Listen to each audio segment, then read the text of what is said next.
nuwun nggih, Pak. Matur nuwun. Nuwun nuwun. Piye? Oh, pengen meneh. Arep nanti. Arep bali, ora bayaran kowe. Oh, sik kowe iki arep jenenge seniman kok mutungan iki lho. Iki wis wayah suwo iki mau. Lho, Nek ngejam iki pas lagu urung rampung mau arep jam-jaman. Wayah suwo kok iso nesu ya diterima iki. Ora tenan. Tak sangoni lho nek aku. Ora tenan.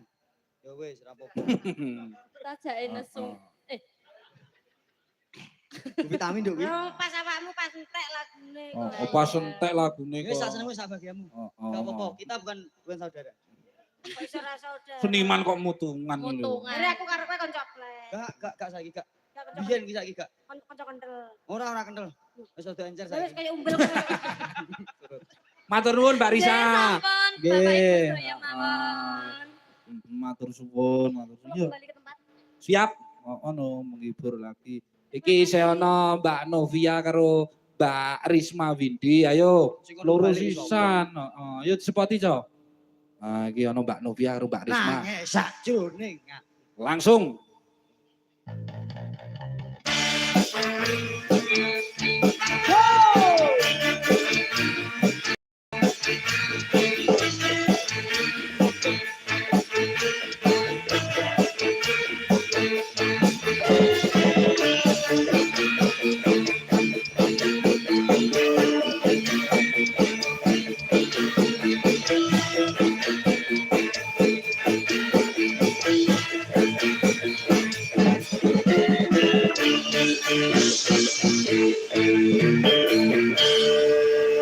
Caritane wayang Ramayana.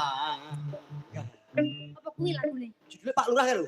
Pak Lurah si kethek putih. Anu manobong. Anu manobong kok Pak. Anu manobong Pak Lurah. Oh iya. Iso Gak aku ya. Iso Pak Lurah. Iki mau sepot ora intro lah. Pak Lurah kethek putih. Tapi lagu itu anu mandek lah. Anu man. Lali aku. Pak Lurah tamu kehormatan kayak yo judulnya bae kan. Oh, Pak Lurah ora kethek putih. Lah apa? Rambutnya putih, Bro. Oh iya. Mbak sinten iki asmane nok? Risma. Mbak Risma piye rasane nok?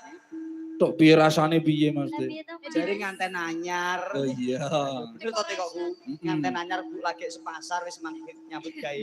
Amplopan durung dibuka kok wis tanggapan. Gumun aku. Wes yo, Mas. Oh, alah. Wis kok. Terus lah acara inti gara PR ya opo ngono lho saja.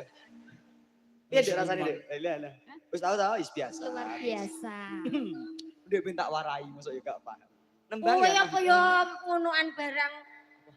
Mas Rabi ya kaya Mbak Risma ngene. Ya iya no. Heeh. Aku rapi yo. Ya malam pertama ngono. Ya engko malam pertama no. Malah repot ya malam pertama kae. Kok iso Nuwun sewu, Pak. Bojoku dia tunggale telu.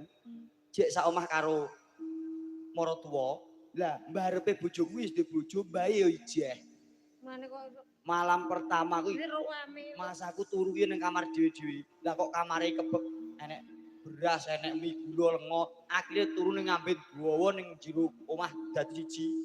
Lah kok mbok wedok pojok kono. Terus maratuwa lanang, adine, terus maratuwa wedok, ponakan Mbak Yuku Ipe karo bojone terus mbak wedok cedak aku. Aku nesih kene. Tak ngetuk jek do melek ae to. Ora ngerti kahanane cah nom aku. Wis bareng tak lagi jam 09.00 wis acuh. Ngenteni jam 12 aku wis dolanan HP. Baru jam 12 wah wis do turu kabeh. Lah kok mbae jeh nginang to. Aku yo teko to. Mbah gak ndang istirahat sare yo, Mbah. Oh, gak oleh pengen roh polahmu. Oh lah Mbah. Sing lancange kuwi seniman ki apaan? Akhirnya tak reko. Piye? Wis pokoke akhir jam 3 mesti turu aku ngono. Jam 3 turu kabeh tenan. Bojoku kadoh tak lirik gak nyawang aku. Aku golek kerikil tak antem. Tuk, lah kok malah kena bathuke maratuwa to. Halah gak sida acara Mas aku. Ancen para tuamu karo bojomu iki 11 12 to. Lah ngopo? Ajek mirip dengi kowe cerita kae. Dere padha wajahe. Aku mau angkel. Nah, ra iso bedakne kowe. Nganten anyar, Bu. Tak tukokno daster aku saking senenge. Nah. Daster ben dinggo bojoku karepku ra ngono lho. Bu, engko dinggo aku pe tanggapan sik engko nek balik engko aku tak roh leh nggo daster aku ra ngono. Nah, Dinggo tenan lah kok malah sing nggo iki maratuwa to. Maratuwa cethik geni ning pawon, aku balik tanggapan moto ngantuk-ngantuk. Lah, daster tuk nukokno dinggo aku ngono. Tak jawil